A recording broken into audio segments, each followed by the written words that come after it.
வரை சந்தோஷமாக இருங்கள் என்று சொல்ல முடியாதல்லவா?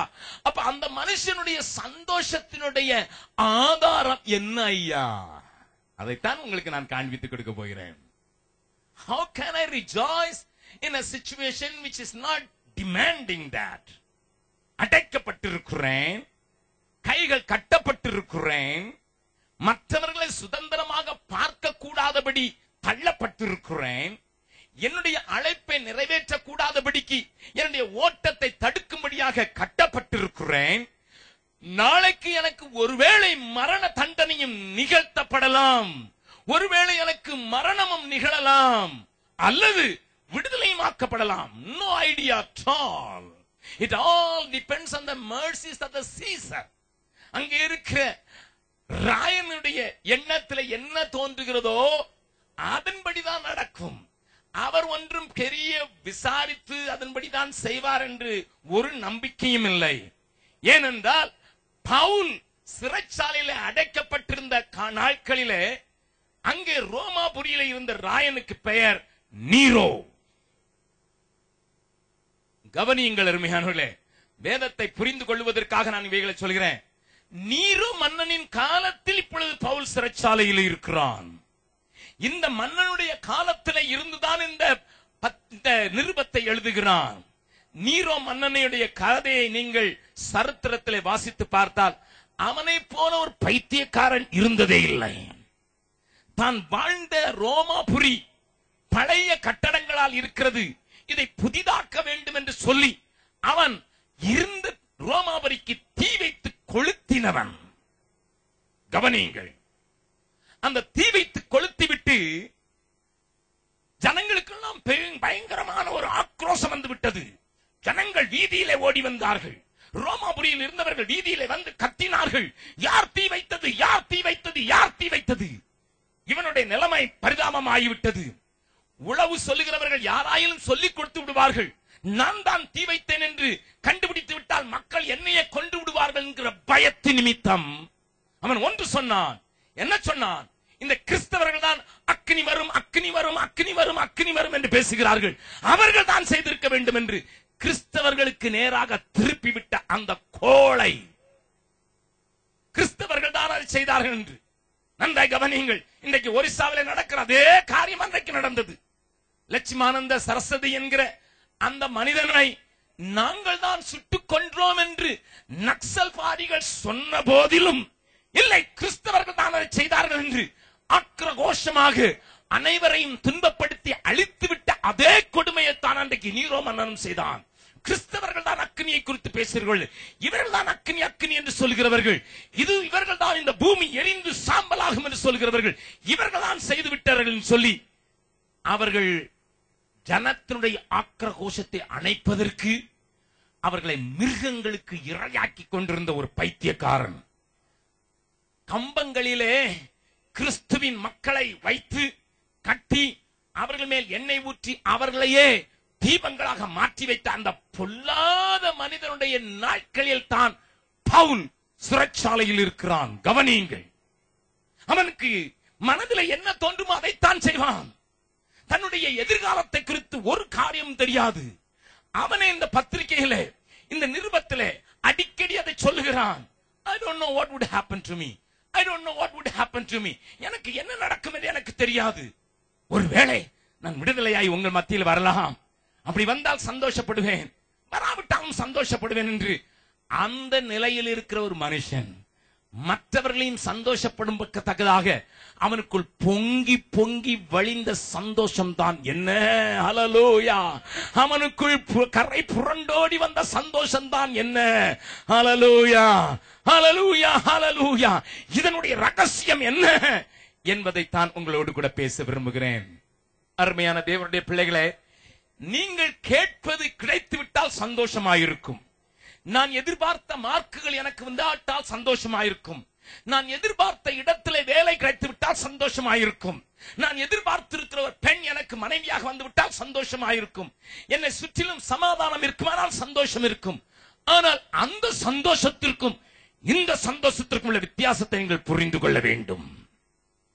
கவனியுங்கள், அது உலகத்தில் எந்த மனுஷனுக்கும் கிடைக்கும், எந்த மதத்தினருக்கும் கிடைக்கும். தேவன் இல்லை என்று சொல்லுகிறவனுக்கும் கிடைக்கும். அந்த சந்தோஷம் ஏதோ பெற்றுக்கொண்டதினால் வந்தது, ஏதோ கற்றுக்கொண்டதினாலே அவனுடைய உள்ளத்திலே ஒரு பெரிய பரவசம், அதன் மூலம் வெளிப்படுகிற சந்தோஷம் அல்ல இது. இந்த சந்தோஷம் உலகம் தரக்கூடாதது மாத்திரமல்ல, உலகத்தின் காரியங்கள் அசைக்க கூடாதவைகள். ஹல்லேலூயா, ஹல்லேலூயா, ஹல்லேலூயா, ஹல்லேலூயா, ஹல்லேலூயா. What is the reason, sir? What is the reason? 3 முக்கியமான காரியங்களை இன்றைக்கு சொல்லுகிறேன். முதலாவது அதிகாரத்திலிருந்து நாளை தினத்திலையும் நாளை மறுநாள் அடுத்த நாளும் ஒவ்வொரு அதிகாரமாக ஒரு காரியத்தை நான் உங்களுக்கு காண்பித்துக் கொடுக்க விரும்புகிறேன். தேவன் உங்களோடு கூட நிச்சயமாய் பேசுவார் என்று அறிந்திருக்கிறேன். அவனுடைய சந்தோஷத்திற்கு அடித்தளம், அவனுடைய அசைக்க முடியாத ஒரே நோக்கம், ஒரே எண்ணம். இன்னும் அதை ஆங்கிலத்திலே சொல்வேன் என்றால் சிங்கிள் மைண்டட்னஸ், ஒரே நோக்கம். நீங்கள் இந்த முதலாவது அதிகாரத்தை வீட்டிலே போய் வாசித்து பாருங்கள். இந்த முதல் அதிகாரத்தில் மாத்திரம் அவன் சொல்லுகிற காரியம் கிறிஸ்து, கிறிஸ்து, கிறிஸ்து, இயேசு 18 தடவைகள் சொல்லுகிறான். ஹல்லேலூயா. என்ன வந்தாலும் அதை கிறிஸ்துவினால் பெற்றுக்கொண்டேன், கிறிஸ்துவினால் உண்டாகிற இளைப்புதல், கிறிஸ்துவினால் உண்டாகிற கனி, கிறிஸ்துவினால் உண்டாகிற சமாதானம் என்று கிறிஸ்து கிறிஸ்து கிறிஸ்து கிறிஸ்து கிறிஸ்து கிறிஸ்து என்பதுதான் அவனுடைய உயிர் மூச்சு, உயிர் நாடி. ஹல்லேலூயா, ஹல்லேலூயா. இயேசு போதுமே, இயேசு போதுமே, எந்த நாளிலுமே என் நிலையிலுமே எந்த வாழ்வினிலே இயேசு போதுமே. மனிதர் என்னை கைவிட்டாலும், மாமிசம் அழுகி நாரிட்டாலும், மனிதர் என்னை கைவிட்டாலும், மாமிசம் அழுகி நாரிட்டாலும், ஐஸ்வர்யம் யாவும் அழிந்திட்டாலும், ஆகாதவன் என்று தள்ளிவிட்டாலும், ஐஸ்வர்யம் யாவும் அழிந்திட்டாலும், ஆகாதவன் என்று தள்ளிவிட்டாலும், இயேசு போதுமே, இயேசு போதுமே, எந்த நாளிலுமே என் நிலையிலுமே எந்த வாழ்வினிலே இயேசு போதுமே. தெரிந்தவர்கள் பாடலாமா?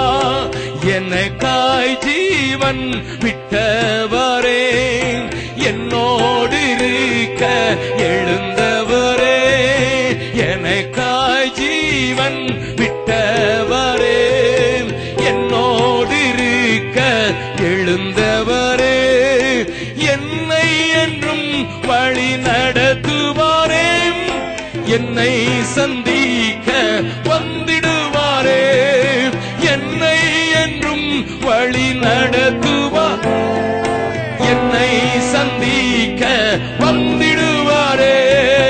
இயேசு போதுமே, இயேசு போதுமே, எந்த நாளிலுமே என் நிலையிலுமே எந்த வாழ்வினிலே இயேசு போதுமே. நக்சல் பாரிகளிலே ஒருவனாகிய ஒரு மனுஷனை தேவ நாமத்திலே சந்திக்கும்படியான பாக்கியம் எனக்கு கிடைத்தது, என் சகோதரர்களுக்கு கிடைத்தது. அவனை ஆண்டவருக்குள் வழி நடத்தின கதை மிகவும் அற்புதமானது. அந்த மனிதனை இந்த மாதத்தின் 3ஆம் தேதியிலே ஜெயிலிலே போய் பார்க்கும்படியாக நானும் என் மனைவியும் என்னோடு கூட 2 சகோதரர்களுமாக 4 பேர் கடந்து சென்றிருந்தோம். அதற்கு முந்தின வாரத்தில் அவனுடைய மனைவியும் அவனுடைய 2 பிள்ளைகளும் மற்ற சகோதரர்களும் அங்கே கடந்து சென்று அவனை சந்தித்து விட்டு வந்தார்கள். அவளிடத்தில் நான் கேட்டேன், உன் கணவனை பார்த்தாயா? என்ன சொன்னார்? 6 வருடமாக அண்டர் ட்ரையல் என்று சொல்லி அவர் மேலே 13 வழக்குகள் இருக்கிறதுனால ஜெயிலிலே இருந்து கோர்ட்டுக்கும் இங்கேயும் பல நேரங்களிலே சிறைகளுக்கு மாற்றப்பட்டு வாழ்கிற அந்த மனுஷன் அவளை பார்த்து என்ன சொன்னான் என்று அறிவதற்கு நான் வாஞ்சித்தேன். ஏனென்றால் நானும் போய் பார்க்க போகிறேன். ஆனால் அதற்கு